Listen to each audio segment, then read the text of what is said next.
The item list filter. This is another just super feature that we've designed into the software. It's designed to help you be efficient when you're trying to find things and work with your product list. So to use it, we're back in item. We will then find this little deal right here. It's filter, and you click on it. So I've already made in here a filter. I called it Absolute and Smirnoff. If I were to click on that filter, you could see now that the list is just one of 79 total products out of the list. So when you apply a filter, there's a couple options. You can hide it, you can clear the filter, or you can save it. So this tells us up here what the filter is. It's brand equals Absolute and Smirnoff. So I will hide the filter and I could go on and do what I need to do. Or I click back on filter again. If I clear the filter, then I'm back to my entire list of 9,000 products. So if I want to build a filter, I click back on filter and I click new filter. And we want to add a filter. So we click on that add filter button. These are all the items or criteria rather that we can use to build a filter. So the one we just saw was built on brand. We have all these other choices that we can make. So for instance, let's say I wanted to do POS department.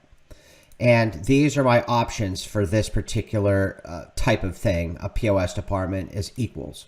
Now I hit this drop down and I have a list of my departments.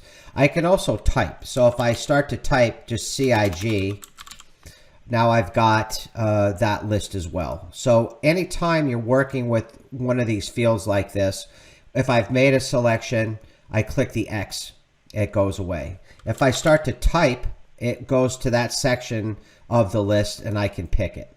So let's just say I want to see my cigarettes. So now I'm down to a list of my cigarettes. So this is POS department equals cigarettes. I could change my items per page here to 1,000.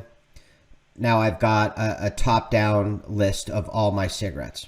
I can continue though to add more criteria. If I click in the filter that's already there, now I'm adding to that particular criteria. So if, for instance, I wanted to say I also want my, energy drinks or something, which for this example I wouldn't want to do. But the idea being that we've already got a filter set, so it's sitting here. If we want to add another filter, in this case, what we want to do is say, okay, we want our brand equals Marlboro, for instance. So if I apply this now, then I'd be looking at all cigarettes that are of type Marlboro. So now we're down, if we look here, to 40 items. Now this might be redundant because, okay, all Marlboro is already in cigarettes, so that doesn't make a lot of sense. So let's just say we want to then get rid of that POS department, then we would click it. So if we click it there, now we're just back to saying, okay, these are our Marlboro products, and that's it. If I click save here, then I can say Marlboro and update. Now that filter list is going to be available to me the next time I come in here. So there it is. There's my Marlboro.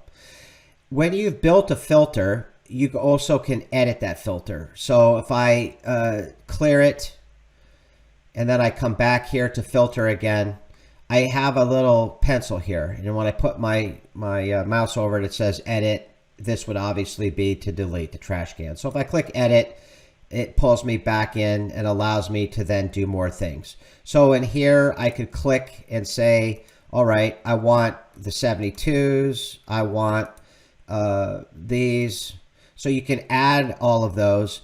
Now, one important thing you might want to do here, if you're, again, dealing with cigarettes, is add a filter for size. So let's say I want all my my packs. So I could say size and then type in pack. Let's see if we have pack that way. Apply. Now we've got just the Marlboro packs. So this would be useful then if for all Marlboro products, we want to go ahead and do a group change. We want to do a multi-edit so that we change all those prices all at the same time. So we could save this one then as Marlboro packs. So from now on, when I come into the software, I have these filters available to use. And the idea, again, of the filters is to be efficient. Once you save these and you know there's things you have to do every month, such as changing your cigarette prices or, whatever it might be that you have to do typically all the time to the same groups of products, then you can go ahead and save that as a filter, pick the filter, then you have your items available on the list to do what you need to do with them. That's filters. Good luck with those. Next up is modifying columns.